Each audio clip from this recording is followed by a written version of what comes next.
with recent snooping scandals coming to light, how would you address the privacy and surveillance in the context of AI development? Well, I mean, that's a battle I've given up on. I mean, as I said earlier, I assume my phone is tapped. I can probably say hello to Mr. Modi right now if you want. Hello. So that's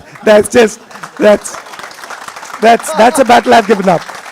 They're probably listening into this and saying, okay, what is he saying out there? But on a more serious note, I think these are actually very important things, and I think you need to establish rules with regards to privacy of citizens, privacy of data, and protection of data of our people, as a nation and as individuals. Thank you. AI has the potential to disrupt employment patterns. How do you ensure that AI doesn't leave behind those who might lose their jobs due to automation? Frankly, I'm not one of those people who believes that AI is going to massively decrease jobs. I don't buy that argument. Okay. Right? I think that some jobs will be lost and many more jobs will be created. Right? And I think we've seen this before. I was reading actually some accounts of when the steam engine, which you mentioned, was invented. People were saying it's going to destroy all jobs. The petrol engine was seen as something that would destroy all jobs. Computers were seen as something that will destroy all jobs. So we've seen this before. And none of these technologies have actually destroyed jobs. I think they have reallocated jobs. They've redistributed them. But I don't think we need to be worried about massive job losses. I might be wrong, but that's how I think about it. What do you think, Saeed, on this aspect as a Silicon Valley mover and shaker, funding AI startups every day, every other day?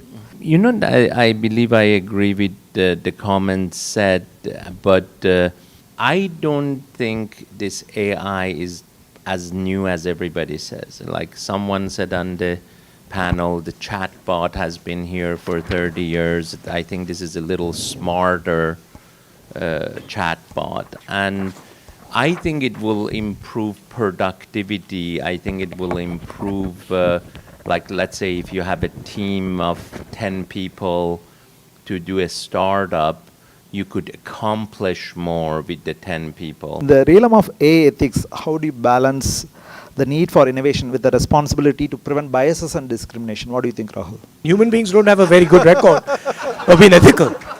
I mean, World War II, World War I, these are not, human beings are not that ethical.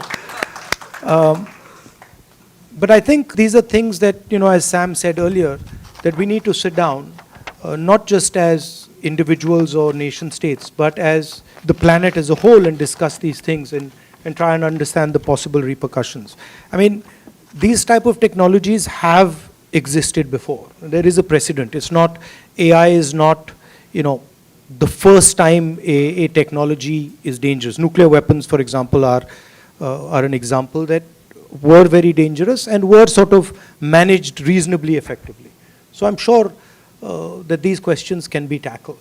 I think we should be optimistic about things like AI, and also what you mentioned, we should be realistic. I mean, I'm also not entirely convinced that it's going to transform the world completely and everything's going to go upside down. So I think there's a little bit of balance that is required when you look at these things. Education plays a vital role in the AI literacy. So how do you think we can integrate AI education as part of the Indian curriculum? Maybe if you become the Prime Minister of India in 2024, what skills you think India should prioritize for future generations? I mean, for me, I'm sitting here today, and a lot of my time is spent back home in the rural environment. So it's a cultural sort of huge transition, seeing, having this type of discussion and then seeing the reality of the Indian education system and our school system and stuff like that. I think on the higher education side, on the engineering side and the technical side, our education system is reasonable. It's good. And it's competitive with any other, top economy of the world. I think where a lot of work needs to be done is the sort of primary education, the secondary education, education for poorer people, weaker sections of society. I think that's where a lot of focus needs to be put. And then also I feel that India needs to think about production and manufacturing and the type of skills that go into production and manufacturing, which frankly we haven't paid as much attention as we should, and I think is almost as critical as the services. Maybe before moving to the last question, I want to ask one question to both of you. In the global artificial intelligence race, how would you position India as a leader while ensuring ethical and responsible development? Maybe Saeed. I think you mentioned it quite frankly. Technology can be very positive, and if you use it the wrong way, it can be very negative. Like cloning, you could say it has been controlled pretty well. And, gene technology the same way. So I really feel we would have enough discipline just to control the negative part of it and focus on the positive. That's all I can add.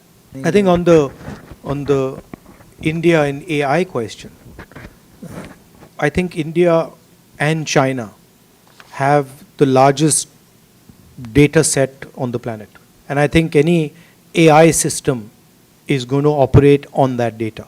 We have a huge resource. We have to understand what that resource is, and we have to make sure that we benefit from that resource. It's also very easy to dissipate that resource. So we have to think carefully about data, how we are going to utilize that data, who that data belongs to in terms of individuals, state, etc. So we have to do a lot of thinking along those lines.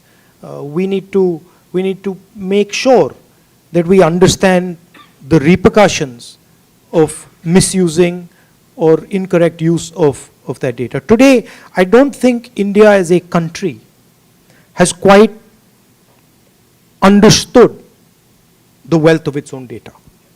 We don't really understand it, right? And I worry that we will take decisions with regards to our data that will then become problems later, right? We want to make sure that India understands that this is actually the nation's wealth, the people's wealth, and it needs to be treated with care and with vision. At the same time, you can have, I'll use the Saudi Arabia example again. You can have oil, all the oil in the world, but if you don't have the internal combustion engine, it's meaningless, right? So it's not good enough just to have the data. You also need to be able to process the data. You also need to be in the game when it comes to AI and things like that allow you to monetize, allow you to use the data. So we need to have a strategy on both those things. Data is the new oil. So I think, so the last but not least, the very important one, the saying hello to Modi part. So the Pegasus snooping saga. Hi Modi. The Pegasus snooping saga. You're laughing, but it's true. Huh? I mean, I'm not joking. So you had Pegasus on your phone. Pegasus snooping saga allegedly involving the BJP government. What are your thoughts about it? Certainly, when such invasive surveillance tactics undermine the democratic fabric of any nation, so what measures should be taken to protect the privacy of Indian citizens, or any country should take? I think once a new dispensation comes to power in India, this is something that we will have to actually regulate very carefully, because right now it's completely open season. Anybody can do, they can do whatever they want with people's data, with tapping phones and stuff. And I think we'll need to study this and create some clear rules whereby the rights of people's information, rights of people's privacy is maintained and protected. Thank you, Rahul. And in fact, as a summary, I want to tell Rahul's vision. With Rahul's vision, in the recent Karnataka government manifesto, they have included 1,000 crore fund for entrepreneurship, for particularly to help people of scheduled caste and tribe. So which is a great thing. So I think yesterday, even talking to Rahul, he mentioned about how we can promote innovation, entrepreneurship, not at the communities of not having so great privileges.